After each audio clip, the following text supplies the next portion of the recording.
The concept of a civil war in the United States or around the world, which doesn't involve singularly two sides, has been around for a while, especially with the so-called balkanization in the United States, in which most of the states are divided up into regions. Of course, there is the concept of the states that already exist here or there, and the states that exist in other places, such as Mexico or provinces and other countries. Well, they already lay the foundation or the building block for conflict between various boundaries and entities and whatnot. In fact, allegedly there's been historical conflict between most of these provinces and states and entities anyway, historically. Of course, what most people don't really talk about, as far as I'm aware, are those forces behind it, in fact, instigating it. It's mostly presented as sort of like a organic consequence of life and culture, and that there is naturally going to be conflict between entities. Of course, in most cases, those conflicts are instigated, and each side is equally controlled by the same entity that is pulling the strings behind the scenes, as it were, where you're only supposed to see the face of it, of the base level conflict, and not those that are instigating it. So let's go ahead and look at that concept of the instigation. Most of the time, this will revolve around something that they type as a resource war. According to Wikipedia, a resource war is a type of war caused by conflict over resources.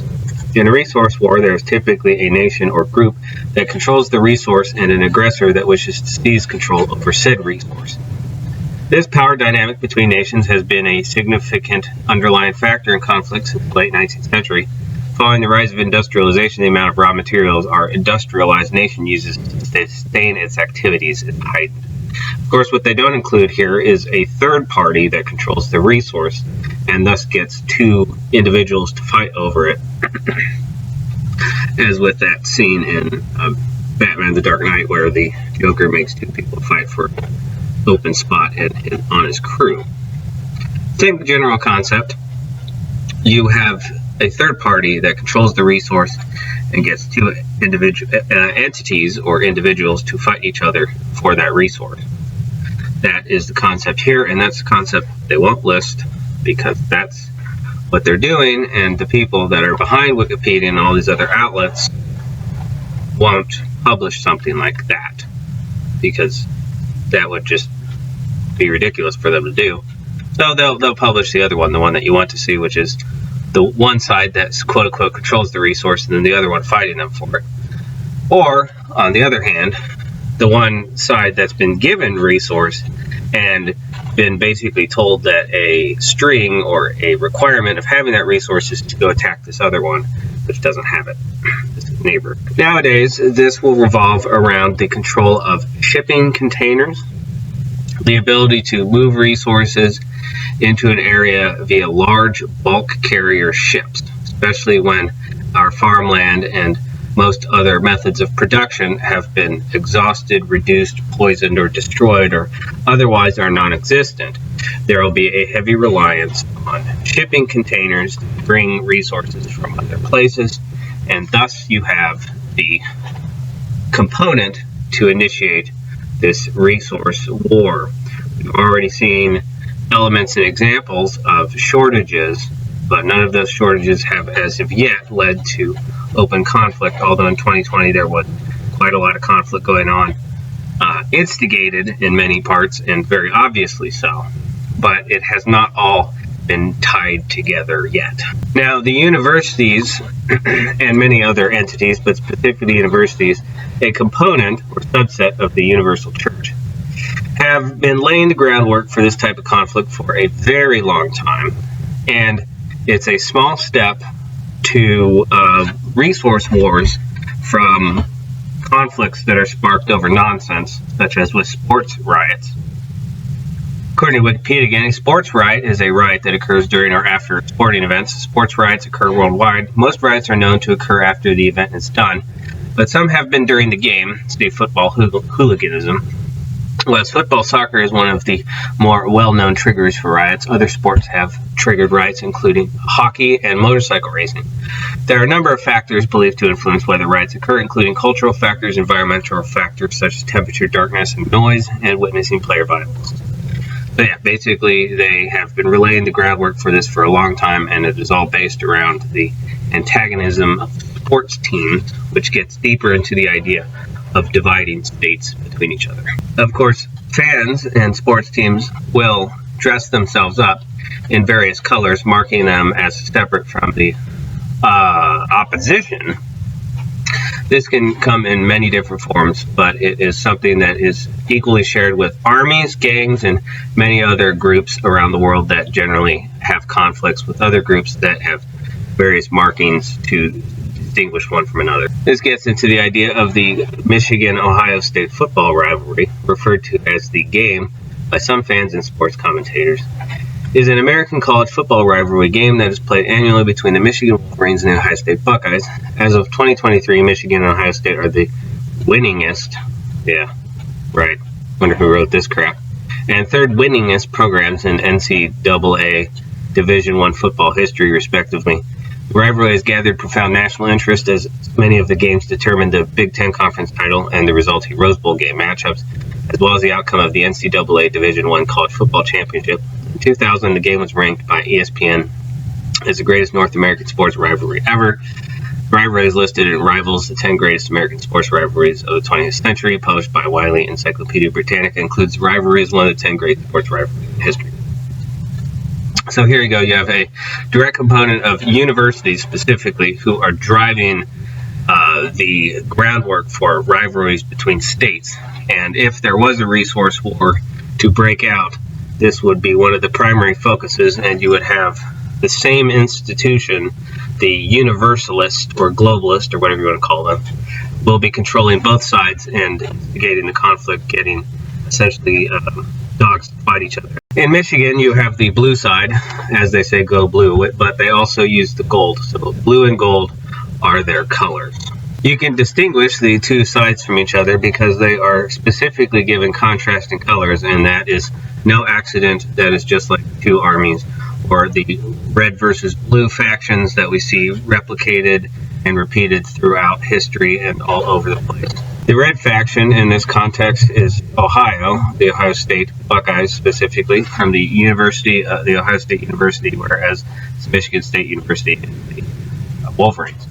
And here you have the scarlet and gray. They form essentially the red faction in this context. Now, allegedly, according to the information system that we have, also equally controlled by that university structure or the universalist part of the universal church, Ohio and Michigan have apparently been in conflict for a very long time, essentially since they were formed. According to Wikipedia, the Toledo War, also known as the Michigan-Ohio War or the Ohio-Michigan War, was a boundary dispute between the U.S. state of Ohio and the adjoining territory of Michigan over what is now known as the Toledo Strip. Control of the mouth of the Maumee River and the inland shipping opportunities it represented, and the good farmland to the west were seen by both parties as valuable economic assets. There you go.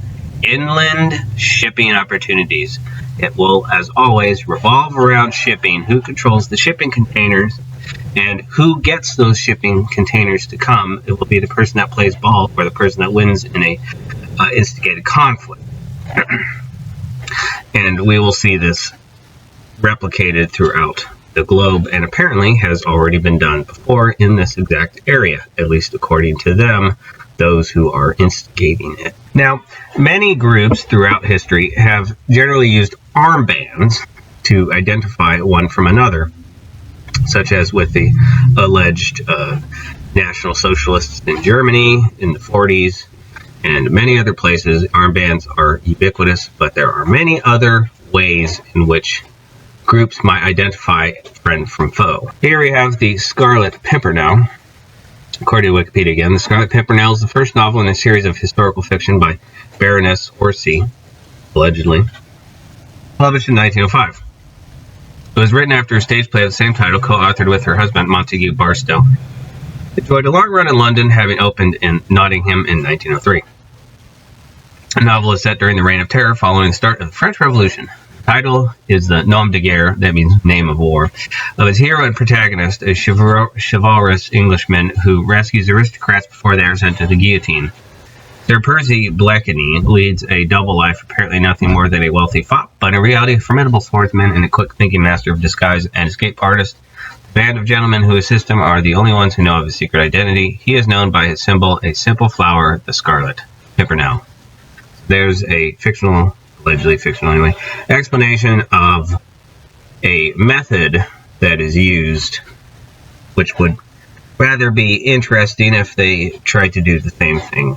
Ohio, considering the colors of the football team for the Ohio State University are scarlet and gray. Now in Japan, in previous centuries, the factions that fought each other used a variety of contrasting colors to tell one side from the other. And I don't think that was an accident, considering what appears to be leading up to a similar circumstance today. In the Sengoku period, there were allegedly various domains of different clans and different regions that were split among those clans, all fighting each other. They all used different colors, and they all had different monikers and different designs, and they all contrasted with each other, allegedly. Whereas you would imagine there might be confusion, but it does appear that such a thing would be coordinated, because otherwise you could have groups that wore the same colors confusing each other from one from another, as was common allegedly in Europe during the so-called Napoleonic Wars, where you might have one group wearing white uniforms and another group wearing white uniforms, and they'll, have an issue with that. So they all had contrasting colors, which appears to have some sort of coordination behind it. Example of this coordination can be found from the Great Ship from Amicon, Annals of Macau, and the Old Japan Trade, 1555 to 1640. Centro de Estudios Históricos Ultramarinos, or Center of Historical Marine Studies, or Ocean-Going Studies, however you want to translate that.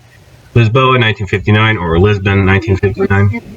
1580, the desire of Kyushu daimyo to attract the great ship to their own ports was explained by Padre Lorenzo Mexia in his annual report for 1580 as follows: as these Japanese lords, even though they have much land, are very poor in revenue and ready money, a man cannot easily describe how pleased they are when a Portuguese ship enters one of their ports, owing to the profits which they derive therefrom. So here is an explanation of the old concept of an embargo relating to ships, which I did a video on a planet-wide embargo previously to this one. And the other side of the coin, which is then those that obtain that. So it's a bargaining chip. Essentially, you can get people to do what you want based off of the revocation of the wealth brought by this great ship, versus the ones who are then given it will then, of course, have strings attached. So here, the show called Bootlicker, Honda Kozuke Nosuke Masazumi, basically runs, I guess, is clearly one of the people that is benefiting from this. Your quote-unquote sellout, or the type of person today that would, in fact, be on the side of this kind of scheme. Anyway, however, the influential minister Honda Kozuke Nosuke Masazumi and 2 or 3 other lords who were our friends at once objected to this, saying that on the contrary, the Padres were of great benefit to Japan, since it was in their shadow that the Portuguese came in the great ship from China. There you go. So again, according to Wikipedia, the Sengoku period, Sengoku Jidai, Warring States period, is the period of Japanese history in which civil wars and social upheavals took place almost continuously in the 15th and 16th centuries. Through the Onin War, 1468 or 1467, is generally chosen as the Sengoku period start date. Yeah. Chosen by whom? Might be the same individuals that kind of were behind all this stuff in the first place, or the same entity anyway, the Universalists, the Universal Church, the universities that we have nowadays. There are many competing historiographies for its end date, ranging from 1568, the date of Oda Nobunaga's march on Kyoto, to the suppression of the Shimabara Rebellion in 1638. That's important. The Shimabara Rebellion. is selected, even though they try to select an earlier date, as the end of the Sengoku period. That coincides with something else, which we'll see in a minute. Deep into what is traditionally considered the Edo period. Regardless of the dates chosen, the Sengoku period overlaps substantially with the Muromachi period, 1336 to 1573. There's obviously conflict going on here with whose accounts, the reports, and time periods of different events, because there are many things that are being hidden by the same individuals that were behind this conflict in the first place, or like the same entities, the same individual entities of the Universalists, as I said before. The Sengoku period was initiated by the Onin War in 1467, which collapsed the feudal system of Japan under the Ashikaga shogunate. Yeah, they always love to leverage that term, feudal, even though their system is feudal, as in futile, right? Various samurai warlords and clans fought for control of Japan in the power vacuum, while the Iki emerged to fight against samurai rule. The arrival of Europeans in 1543 introduced the arquebus into Japanese warfare. And again, here they go with the same firearms are superior to everything crap. They always sell.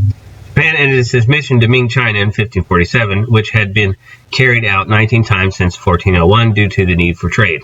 Oda Nobunaga dissolved the Ashikaga shogunate in 1573 and launched a war of political unification by force, including the Ishiyama Hongan-ji War. Until his death in the Hono-ji incident in 1582, Nobunaga's successor, Toyotomi Hideyoshi, completed his campaign to unify Japan and consolidate his rule with numerous influential reforms. Hideyoshi launched the Japanese invasions of Korea in 1592, but their eventual failure damaged his prestige before his death in 1598. Tokugawa Ieyasu displaced Hideyoshi's young son and successor, Toyotomi Hideyori, in the Battle of Sekigahara in 1600 and reestablished the feudal system under the Tokugawa shogunate. Yeah, reestablished the feudal system. So essentially, from this period in which the great ship of Amicon did not have control, it was feudal. And after they were essentially kicked out, as we will see, it became feudal again. They love leveraging that term on things or places that they don't control. So let's go ahead and look at what that book says about the Shimabara Rebellion, as referenced with the end of the Sengoku Jidai, the warring period between factions.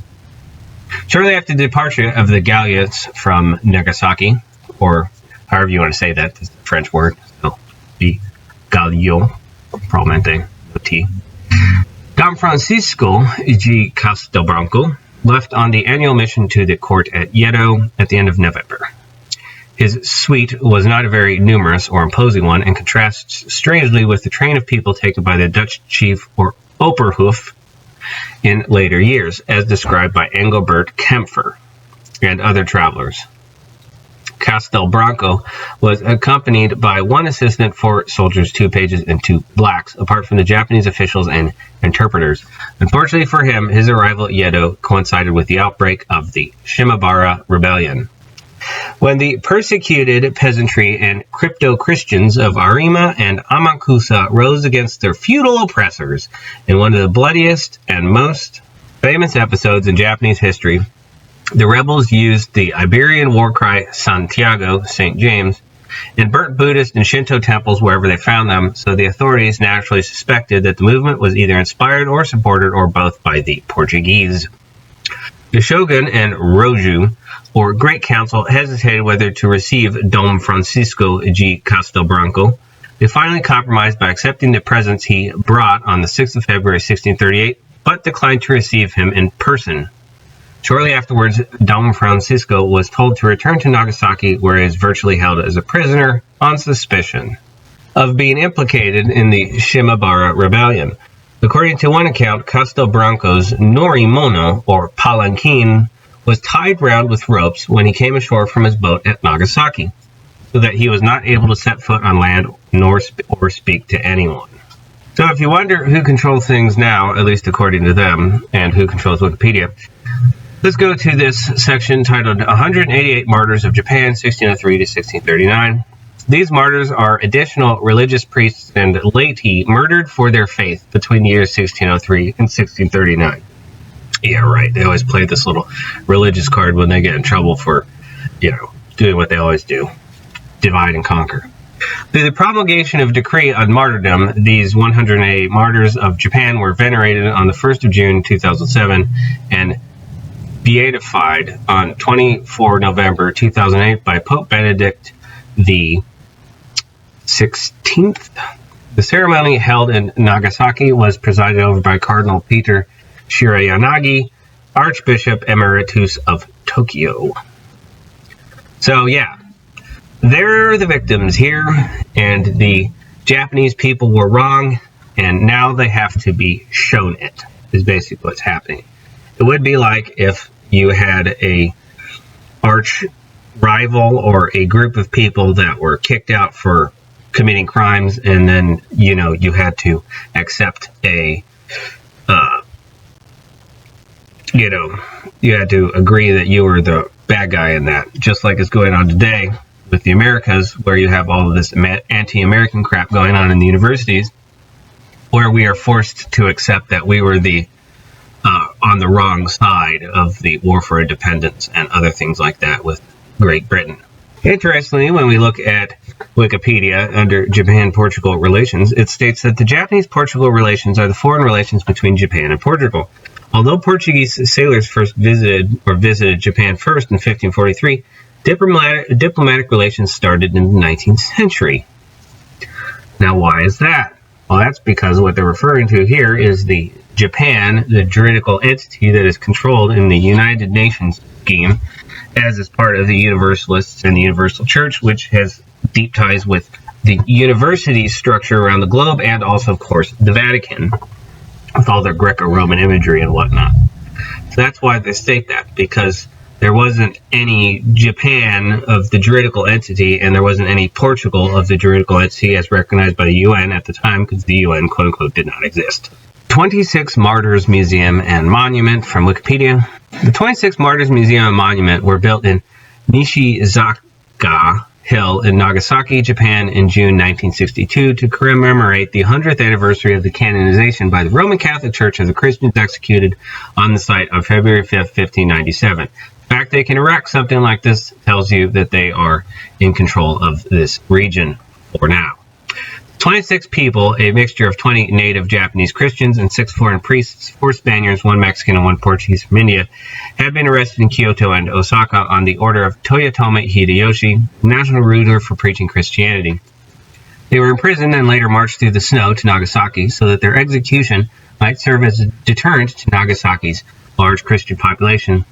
Hung up on 26 crosses with chains and ropes, the Christians were lanced to death in front of a large crowd on Nishizaka Hill.